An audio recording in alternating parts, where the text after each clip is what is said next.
Welcome to the Cherish and Conquer podcast, the show dedicated to celebrating female entrepreneurs' strength, resilience, and innovation. Be inspired by stories of women and what they cherish to help them conquer against all odds.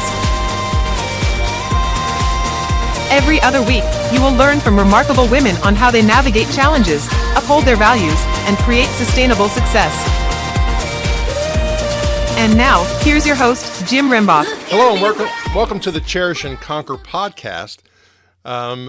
Today we're going to talk about, really a lot of different aspects of business. We'll even get into some lending discussions, things that are important for people, whether or not they're in the startup phase or they're in the growth phase.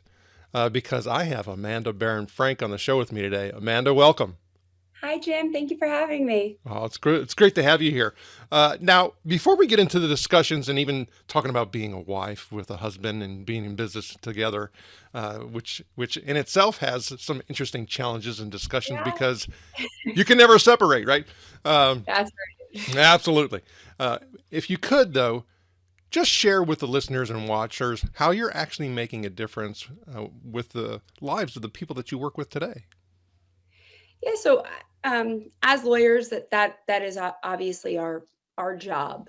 And sometimes when people are in their profession for years, it becomes mundane and you sort of lose sight of the reasons why you went into a certain profession or did a certain thing. So for my husband and I, Tommy, that is always very true to our moral compass.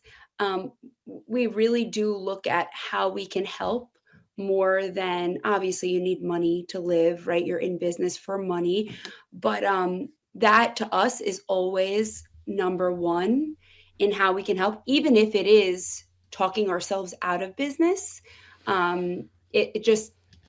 We feel like we've been afforded the information and the understanding and the education to help others. And so that is the primary focus. And we do every day, regardless of the subject matter, regardless of the client.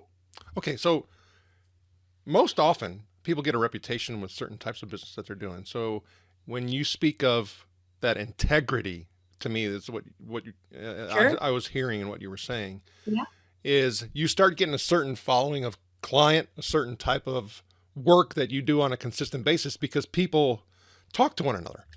Yes. Right. It's those recommendations where people say, oh, you got that issue? You need to talk to Amanda and Tommy, right? So where do you find yourself spending most of your time? Yeah. I mean, that is where our primary source of new clients come from, is word of mouth and referrals. And we are so proud of that because in 2 weeks, our firm will be 6 years old. And we started it so young, on a dream, like didn't even know if it was going to pan out. And our reputation comes back to us really on a daily basis. I've heard great things about you. I want to work with you, please. For me, I've spent my time building in the residential and commercial real estate world. For my husband, Tommy, it's more of the bankruptcy, foreclosure, and litigation world. So and there is no greater compliment and no better feeling than when you get that client that says I was referred by so-and-so because you did such a great job and you really helped and you were kind and all of those attributes that are in part of what you said, integrity, that carry your reputation without you having to say it. Okay. I'm glad you shared that because for me, as I start thinking about, being an entrepreneur, is that oftentimes those two things coming together. So when you start talking about business, when you start talking about, whether or not it's, the financial bankruptcy element or could be overall, litigation, liability, all of those types of things, we have to protect ourselves for that. And if we're not careful, we could have a scenario where something happens in our business life and business world and with our business, and then therefore they go after our personal property.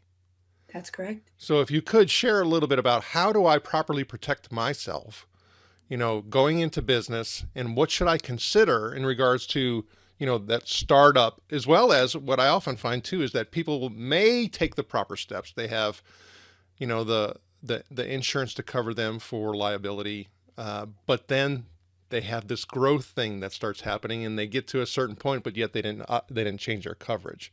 So if you could kind of roll that into, I gave you a little bit of a Sure. maturation process to kind of help people understand. Yeah, and I think you make a good example of the insurance, but it's just even on a wider example, just life in general, right? You start making money, you start spending more, your overhead might be more or might not be if you're smart. Um, you enjoy toys, maybe more, cars, boats, what have you, and it starts getting bigger and bigger. And the successes that you are having in business perhaps don't feel as large because of that branching out.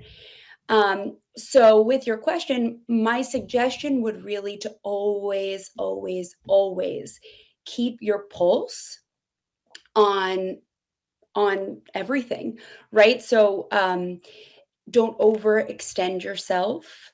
You know, if you're making and you're doing well and you want to treat yourself, fine, but never live above your means and never overextend yourself because you have to take into account for a rainy day. A lot of our clients whom are in bankruptcy, and bankruptcy does not have that connotation that it used to, right? Like this world is really hard to live in these days. The cost of everything is astronomical and life happens, right? A bad business decision, COVID, right? Your business is thriving, and then this thing comes and swoops out from underneath you and your business, your livelihood, and all of your sustainability. A sickness, that's a lot of eh, you can't really account for that, medical bills or things like that.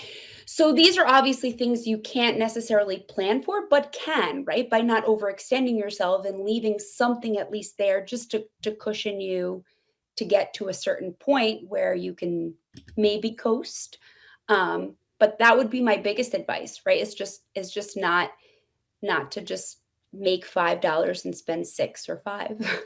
Well, easy, as they say, easier said than done, right? Uh, Sure, sure. when we're talking about an entrepreneur, especially if you could go back into that, maturation process that I was referring to, Mhm. is a lot of times from a startup perspective, I am going in the hole, right? I am essentially day to day already being beyond my means because Exactly right. I have to fund this thing to go. And so you've Right. had some experience with SBA loans and things like that. And, you Yeah. know, if they're important from a couple different perspectives. One being is that if I only looked at it as, well, I absolutely cannot live beyond my means, and I have to look specifically at my income, you may never start that business. You may constrain that business. And that's where funding comes into play. And there's been so many different types of funding sources for female entrepreneurs, and some of them even in the grant space. So if you could help us kind of understand how I can essentially fuel and fund my business, Yeah. and then do a better job of separating that personal and professional, financial, types of operation. Myrina.ai draws inspiration from the legendary Amazonian Queen Marina, embodying resilience and strategic brilliance. With our AI-powered SaaS platform, we equip women-led businesses for success in the evolving landscape of AI and business automation. As a partner and community for female-led businesses, Myrina.ai maximizes their potential using AI while providing essential support. Ready to amplify your success using AI with like-minded ladies? Register or learn more at myrina.ai. And now, back to our interview. Yeah, so you bring up SBA lending, and it's a great tool because it's backed by the SBA, the Small Business Act, which would be a loan, right? You ask for this loan, and there's categories of it, right? It could be for working capital, it could be for real estate, it could be whatever. But you basically do have to put together a plan to let the SBA know what you're using that money for. Payroll, like I said, real estate, working capital, whatever it would take to start up your business, which is an amazing tool to have.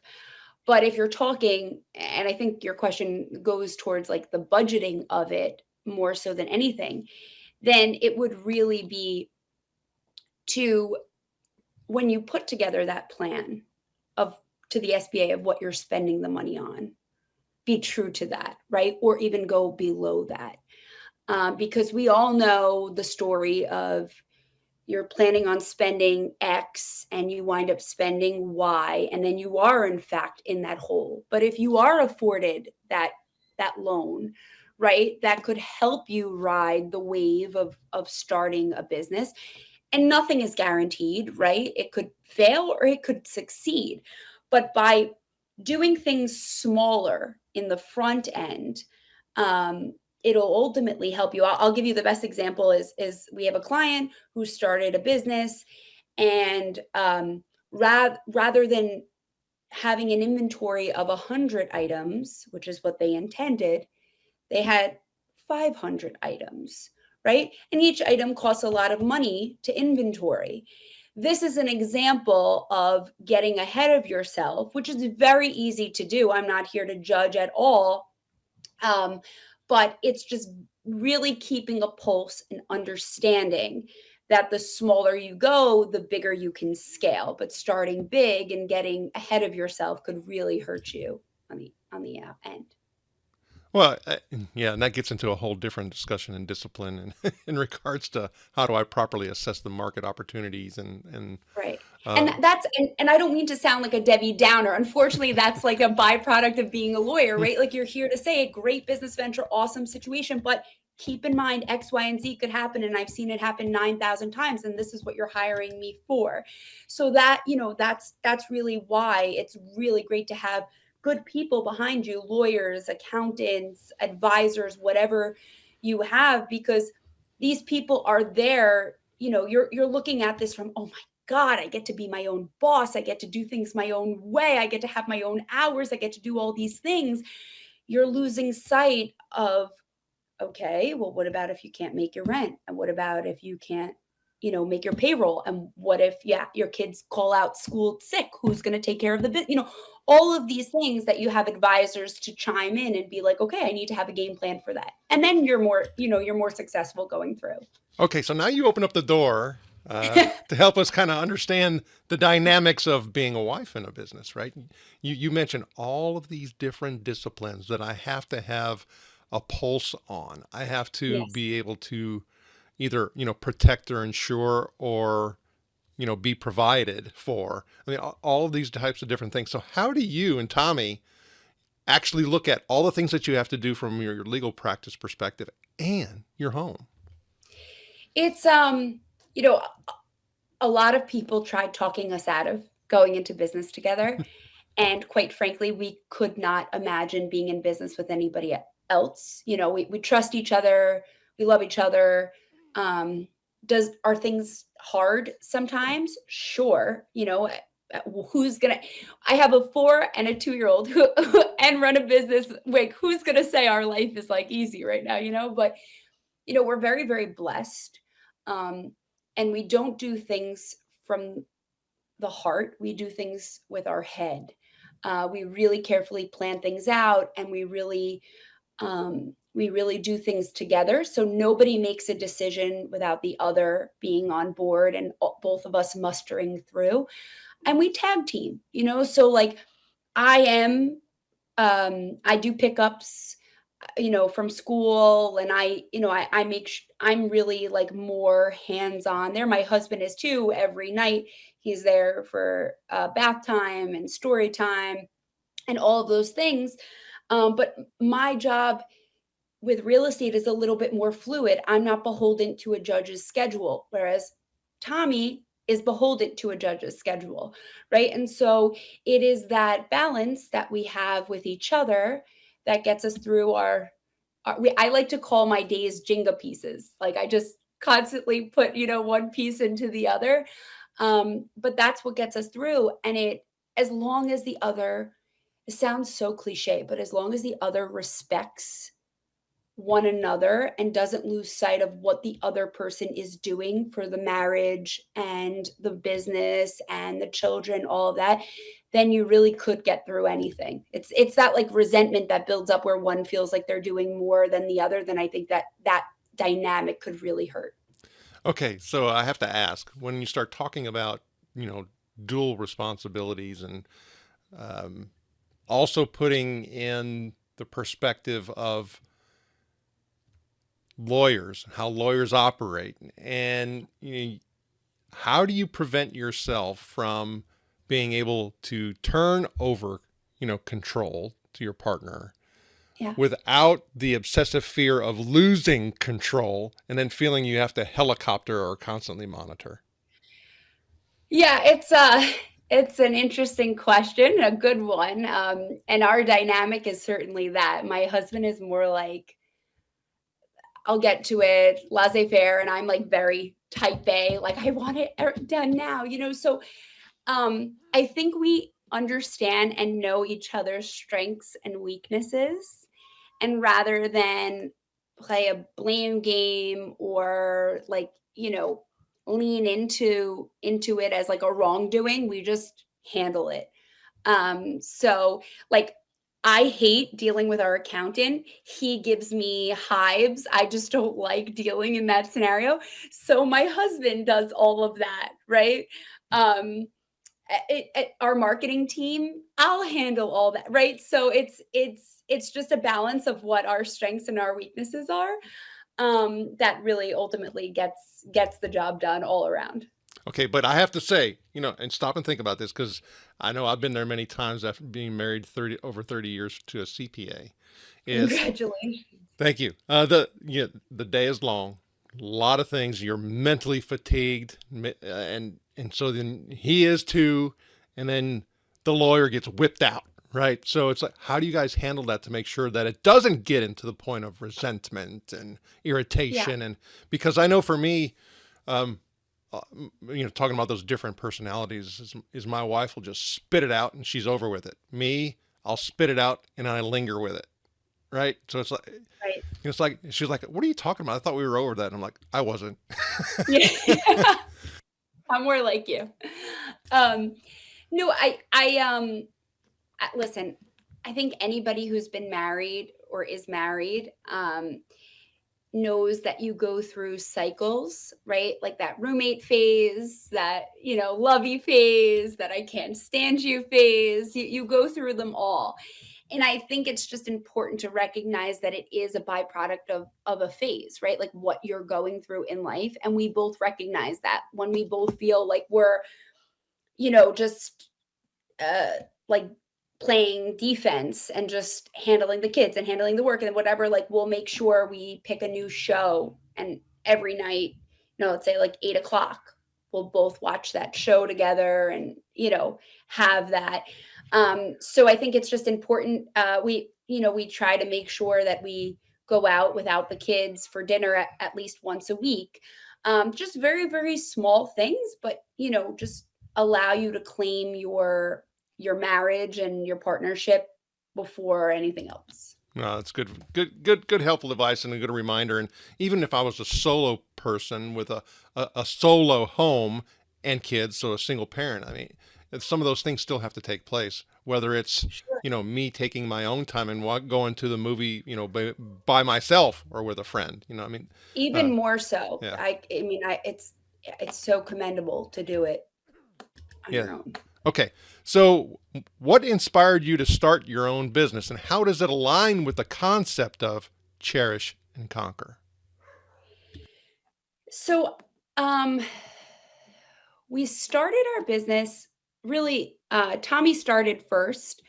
And it was an opportunity that came about, and he was, working for a firm, and he's like, I can do this. But dynamic wise, this is where it really helps because in the beginning, he just wasn't sure. And in my mind, I'm like, but why not? Like you're brilliant, you're smart, we can do this together, and it was that like togetherness that created the firm. And then I worked while he was building it. And then it got to a point where we needed to either hire or I was to come on. And so I left my SBA job as in-house counsel for an SBA lender and went work for the firm. And that was 6 years ago. How that relates to cherishing and conquering, I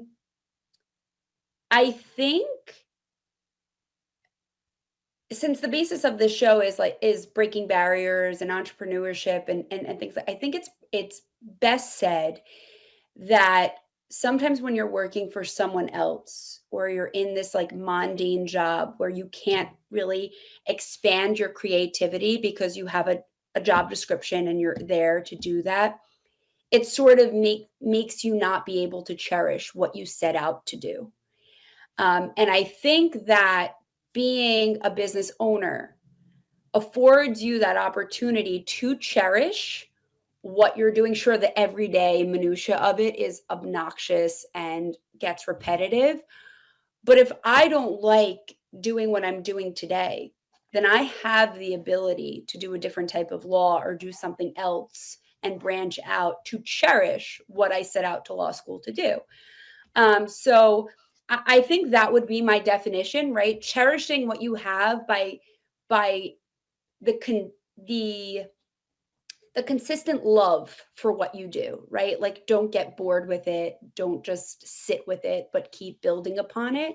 And some people are okay with that, right? I am not. I am someone who's always looking for more, building, learning. That's just my thing. I loved law school for that reason, because every day you walked into class and you're like, oh my God, I'm learning more. I'm like this wealth of knowledge today where I wasn't yesterday. It's amazing. And then obviously conquering what you set out to do. So do it the very best way. If I wanted to change the law, which I did, I started my career as a prosecutor and now I'm doing residential and commercial real estate.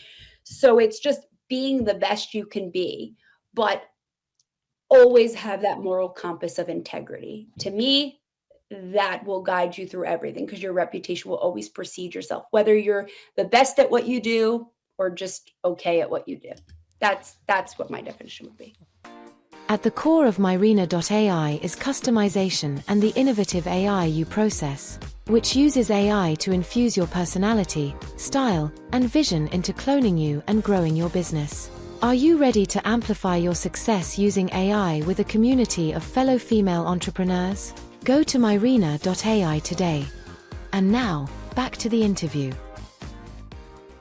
Okay, and I thank you for sharing that, because I don't like framing that question, and I'd like to hear what people's perspectives are, and even your response, to that is so uniquely you, from even what we have been talking about for the past few minutes, but also very, very detailed. So I thank you for that.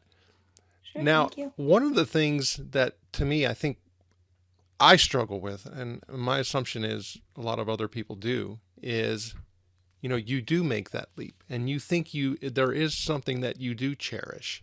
And then you get there and you're like, well, this really isn't what I thought it was. Yeah. And I would suspect that there were some things that you presumed. And then as you're going down this journey with Tommy and growing your business and your family, is that, I thought that was important, or I thought I would cherish that and that would actually fuel my motivations, but not so much. Is there something that you came across that kind of falls into that realm? Oh, absolutely. Actually, just happened last night. So I started my career as a prosecutor. And my one regret is that I didn't explore other areas of law in law school. I just knew I wanted to be a prosecutor and did every type of internship to surround it, albeit police departments and prosecutors' offices and judges. And they were great experience, don't get me wrong, but they were one-trick ponies, right? Criminal law. And now here I am practicing. I did in-house counsel work, and then I was in SBA, and then I ultimately have been now doing residential commercial real estate for the last 8-ish years. And last night, my husband and I were watching a new show. It's on Apple Plus. with Jake Gyllenhaal. The name escapes me right now, but anyway, he's a prosecutor. I mean, turn of events, he's a suspect in one of the murders that he was prosecuting. But I was watching the intensity of that profession and just how they could not leave their cases and just all of it. And I turned to Tommy and I said, like, I'm so grateful to not do that anymore, because I am not somebody that could walk away from it. I wouldn't be able to balance motherhood and that, because it would consume me. And I know it's just my personality. I know my personality, right? Some people are not like that, but it's just me. And so I looked at it and it gave me such anxiety, because I'm like picturing myself now as a mother, as a business owner, life. When you're young, bright-eyed and bushy-tailed out of law school, you don't own a house, you don't this, you don't that, like all of these responsibilities, all these anxieties are off. It's just like you have to perform and you have to, be a good lawyer, and you have to all of those standard things. But now with life, I couldn't imagine the mental load that it would have. And that's what I set my career up to be. So I think that answers your question. Yeah, I think that's a great example, and it's definitely very fresh. Yes, yes. So, I would dare to say, finding a place to put your passion is something that is continuing to evolve. So, what are some of the key things that you've learned, and how there's a moment when passion for your business actually fueled your perseverance through tough times? Passion for the business that fueled my perseverance through tough times. I think it's very easy to get to a point in your life where you just want security. That's all I think any human really ever wants. So there are times where I'm just like, it's so much easier being a W-2 employee, like get my paycheck, work, and like not have to worry about a reputation of a business, the growth of a business, payroll, rent, whatever. And then you really look back at what you've created, right? Like it's almost like looking at one of your children and you're like, started from like nothing. And I've grown this thing into, yes, it provides for your family, but like the reputation, the integrity, that to me is what gets you through. And is that perseverance, right? When your reputation precedes you. And so it's like, just keep trucking along and keep that going. Can you provide an example of when sticking to your principles actually led to a significant achievement or breakthrough in your business? Yeah, I think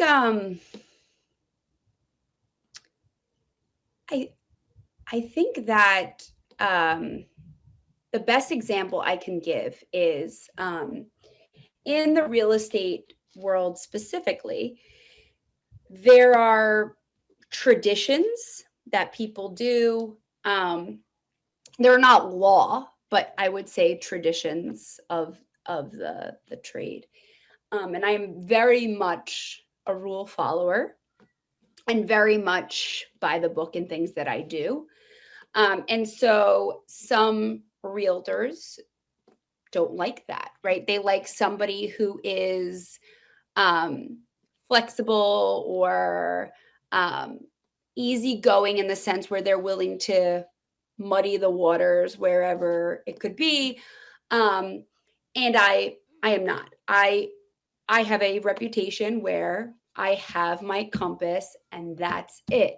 And if you want to come on board with me, I'm not a mill. I work hard for the people that I work with, but this is the way it's going to go. And these are the reasons, not just because I'm who I am and because I say, but these are the reasons. And once I explain to you the reasons, which I have no problem doing, you'll understand why. And so that may have lost me business, but it also has gained me business in the sense where this is Amanda. Like, this is what you get. And you want somebody behind, because when people love people who play in the gray or do whatever, but when shit hits the fan and, everybody is trying to scurry away from the bad, then you're not so happy you went with that person. So for me, I teach ethics to attorneys. I am very, very, very much by the books. Whether it costs me business, no problem, because I could sleep at night. So that's really the compass. I got a good chuckle out about what you were saying. So here's a good story for you. Recently, we actually had a pontoon boat that we sold. Okay. And somebody who was interested in buying the boat says, "Hey, we want it, but can you only do the bill of sale for $10,000?" Because they didn't want to pay the taxes, right? Of course, great example. That's exactly where my head was going. That's right. And I said, that ain't going to happen. My wife is a CPA, and she's not going to put her licensure in jeopardy. Not going to happen. Guess what? That person went away. Bye. Not going to do that. Yeah, I commend you. Hearing stories like that just makes me want to work more with someone like you, because you're working with someone with integrity. I appreciate that. So it's, and so part of that can also go to an extreme, but you have to, and what I mean by that is, like, for example, when my wife and I first got married, we sat down with a financial planner, and he made us take a risk assessment. And it took us about 5 or 10 minutes to complete. It wasn't very long, but he went away, and he came back, and he goes, "Okay," he goes, "I went ahead and graded your risk assessment." And he looked at my wife and he said, "You're actually more risky than he is." And she was like, "There's no way. No way." Because her perception is I work in the gray, right? Right. That's right. And he goes, "Yeah." He goes, "And let me tell you why." He goes, "Because when an opportunity comes your way," he goes, "you don't explore it. You will shut it off. And so you have to have that fine balance of risk and reward." So if you think about it from that perspective, how do you guard against being, too conservative, and missing out on opportunity? Because there is a balance. Sure. It's a great question. I think the only thing that really, if you're asking me personally, I think the thing that guides me is, by law, am I allowed to do it? If the answer is no, then that's a hell no. If the law allows me to do it, will I sleep at night doing it? And then that'll be the determinant. So that's like what the logic of my question is. Whether it is too stringent, maybe, but it's gotten me to where I am, and honestly, I could get a good night's sleep. So it is what it is. Well, I think that's important, because if you don't have that type of logic, and a lot of us can refer to, at least for me, it can refer to Star Trek and Spock thinking, right? Take out the motion. And again, there's cons to that too. But if I don't have the logic behind, some of my decisions, then it makes it a little bit more difficult to know what how to head in the right direction, how to continue to move forward. And I end up spinning around in a lot of things. So I think the process is important. So I actually just recently made a change on something, and somebody asked me why I did that. I said, well, if you know me well, there's probably a list of 30 different things that were pro and con based. Because if I don't do that, then the emotion and the excitement of opportunity and things like that will take over, and I will make a wrong step. So I have But that just goes to show how informed you are, because most people won't even get to that point. They'll just let the happiness or the excitement take over. So it just goes to show you how informed you are. Well, experience and pain. That's that really is it. And going back to your first question about entrepreneurship and like how to do that assessment of like whether to get too big for your britches or not, like that, it is ultimately growing pains, whether it's the type of practice of law or it's running your own business. Like there's only so much you can learn in everything. Everything else is trial and error. And that's the biggest lesson in anything. Okay, so I'm gonna have to throw this one past you because I use it as a reference all the time. Is Sure. that if you talk about leading and leadership and leading a business, leading your family, all of those types of things, uh, when I refer to leading and leadership, I talk about practicing leadership, right?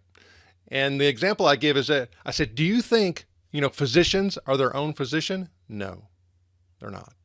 They're smarter than that. Do you think lawyers are their own lawyers? Typically not.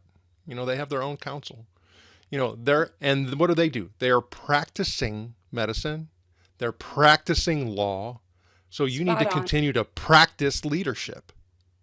Spot on. So give me your perspectives on that.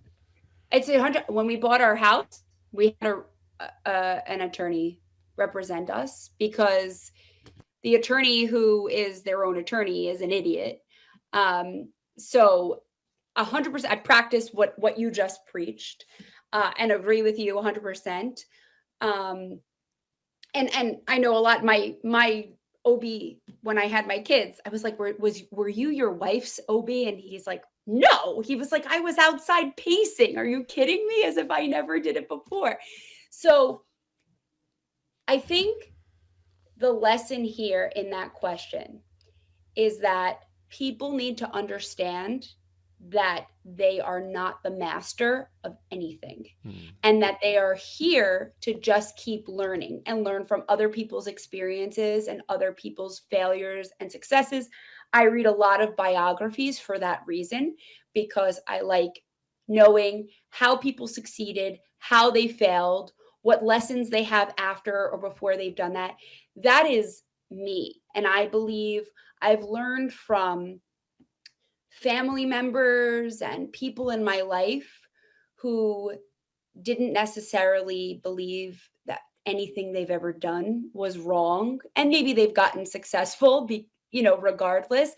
But I am of the thought process that if someone else has done it, I can only learn from it, both the good and the bad. And I think for those entrepreneurs, they need to understand that joining networking groups, joining friends who are doing it, joining other women who are moms and business owners, or just even employees, anything.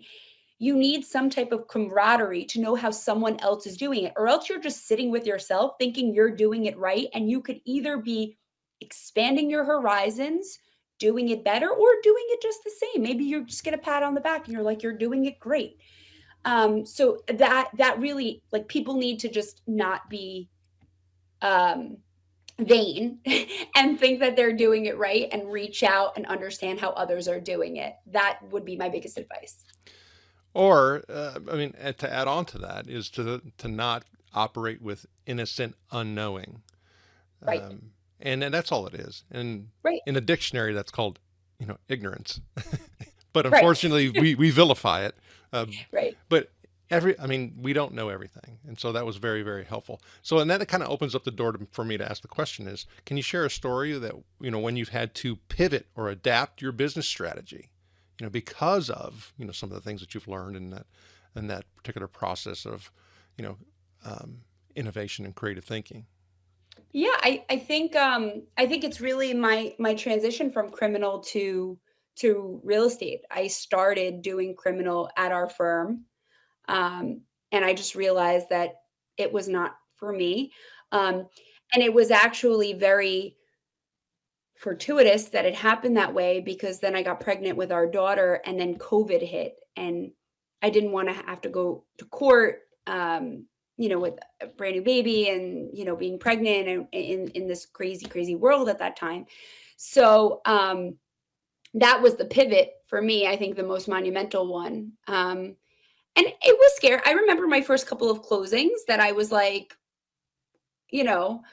like, I had to, like, sort of fake it till I make it. I'm like, oh yeah, it happens this way all the time. And she's like, no, it never happens that way. I'm like, oh, okay. I think back on that closing sometimes, and I laugh so much, but I learned from that closing, and I still learn from every other one of my colleagues and one of my, and Tommy and I are very big complimenters. Like we won't just give compliments, but like if I see a great contract or I see an attorney who had thoughtful changes, I will say, I wanted to tell you, like, you did a great job. My job is very, very transactional. Real estate is very, very transactional. And I wanted it for that reason because it fits into my purpose of life right now. But every so often you'll see somebody who just does it a little bit better or also does it really shitty. But, we don't talk about those people, but those people deserve to be told that. And so it's ever growing, it's ever changing, because it's so transactional, there is very little that I have not seen, but every so often there's something, a version of it that I haven't, that's different. And that person deserves to be commended. And then I will interpret it in my way and in my firm on my own. Wow. Thanks for sharing that. Okay, so now it's time for our rapid round, and it's called the Breakthrough Blitz. Are you ready to help us break through, Amanda? Ready. All right. So what's your favorite productivity tool or app? Productivity tool.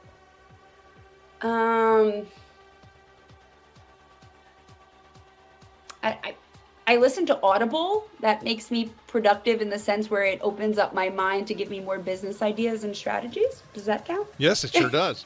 So what's your favorite way to unwind after a busy day? I play a lot of tennis. Tennis. Very good. Yeah. So if you could have dinner with any female business leader, living or deceased, who would it be? Ooh. Female.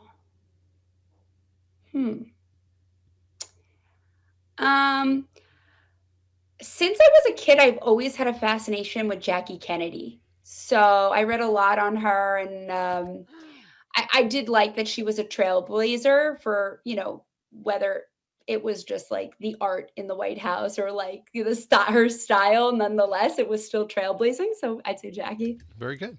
So what's your favorite quote or mantra that keeps you motivated? Very much in line with integrity. My 8th grade quote was this, and it's now my quote today. No one makes you feel inferior without your consent, by Eleanor Roosevelt. Thank you for sharing that.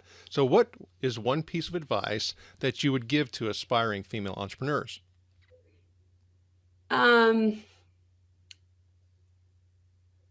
Use the fear as your drive to succeed. Thank you. Don't let anybody stop you. Just keep going and trust what's inside of you. It'll guide you. All right, here's my last breakthrough blitz question. What's the biggest misconception people have about being a female entrepreneur, and how do you address it in your own experience?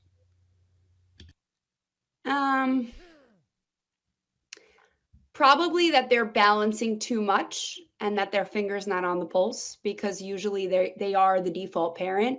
So they're usually balancing, for the most part, both. So I think that's the misconception, and I think it's not accurate.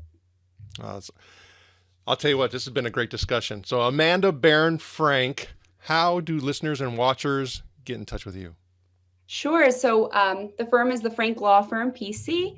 Our website's www.frankfirmpc.com, and my email is amanda@frankfirmpc.com. Love to speak with any of you. Amanda Barron-Frank, thank you for sharing your knowledge and wisdom, and we wish you the very best. Very nice to meet you and speak with you, Jim. Thanks for tuning into the Cherish and Conquer podcast from Marina. Join our community of trailblazing women at community.marina.ai and get access to exclusive resources, checklists, and guides. If you found value in today's episode, please rate, review, subscribe, and share it across your social platforms. See you soon, and remember, barriers are for breaking.